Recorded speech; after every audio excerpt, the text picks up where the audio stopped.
तेरी हिम्मत तेरी लड़ाई से जानी जाएगी और तेरी किस्मत तेरी पढ़ाई से जानी जाएगी। इस वक्त यूक्रेन अपनी हिम्मत और अपनी किस्मत अपने हाथों से लिख रहा है। दुनिया के सबसे ताकतवर देशों में से एक रूस से युद्ध कर कर यूक्रेन अपनी हिम्मत दिखा रहा है और युद्ध के बीच अपने देश के बच्चों को किसी न किसी तरीके से शिक्षा देकर उनकी किस्मत लिख रहा है। भले ही इन बच्चों के कानों में हर वक्त बमों की आवाज गूंजती है, इनके स्कूल तबाह और बर्बाद हो गए हैं। जहां ज्ञान की रोशनी थी, वहां अब बारूद की गंध है। जहां बच्चे पढ़ाई करते थे, खेलते थे, वहां अब मिसाइल हमलों के बाद मलबा है। लेकिन बमों की बौछार के बीच ज्ञान पाने का जज्बा काबिल तारीफ है। बंकर के अंदर बने स्कूल में मोबाइल की रोशनी में पढ़ाई की तस्वीरें यूक्रेन के बच्चों की हिम्मत की गवाही दे रही हैं। जंग के इन खतरनाक हालातों में भी तालीम की अहमियत इन बच्चों को पता है।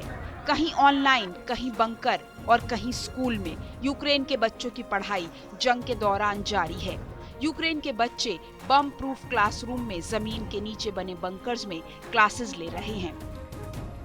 जब हवाई हमला शुरू होता है तो हम स्कूल में बने इस बंकर में आ जाते हैं और जब तक हमला खत्म नहीं होता हम यहीं रहते हैं। हमें हमलों से बचने की ट्रेनिंग भी दी गई है। हमलों के दौरान भी हम क्वालिटी टाइम स्पेंड करते हैं, कुछ सीखते हैं, कुछ सिखाते हैं। रूसी हमलों में करीब 2400 स्कूलों को नष्ट कर दिया, लेकिन फिर भी बच्चे इन खंडर हुए स्कूलों में आते हैं, अपने क्लासरूम में जाते हैं जहां अब कुछ नहीं बचा। बमबारी में बर्बाद हुए प्लेग्राउंड्स में खेलते भी हैं। जब पूरी तरह आक्रमण हुआ तो हम ऑनलाइन हो गए।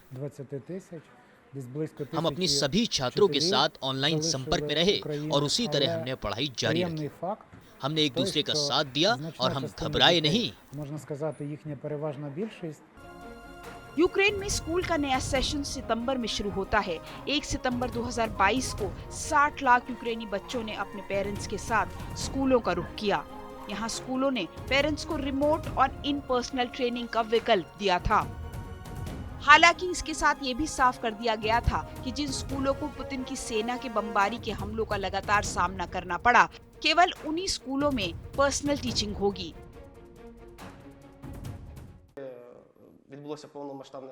20,000 से अधिक बच्चे रिवने शहर को छोड़कर दूसरे देशों में पढ़ने के लिए चले गए हैं। लगभग 1,000 शिक्षकों ने यूक्रेन छोड़ दिया था। लेकिन अच्छी बात यह है कि यूक्रेन में रह रहे बच्चे भारी संख्या में ऑनलाइन शिक्षा हासिल कर रहे हैं। यूक्रेन की साक्षरता दर 99.8% है, जो दुनिया में सबसे अधिक है और शिक्षा राष्ट्रीय गौरव का विषय है। युद्ध काल में यूक्रेन की सरकार अपनी शिक्षा प्रणाली का सिस्टम बनाने पर काम कर रही है।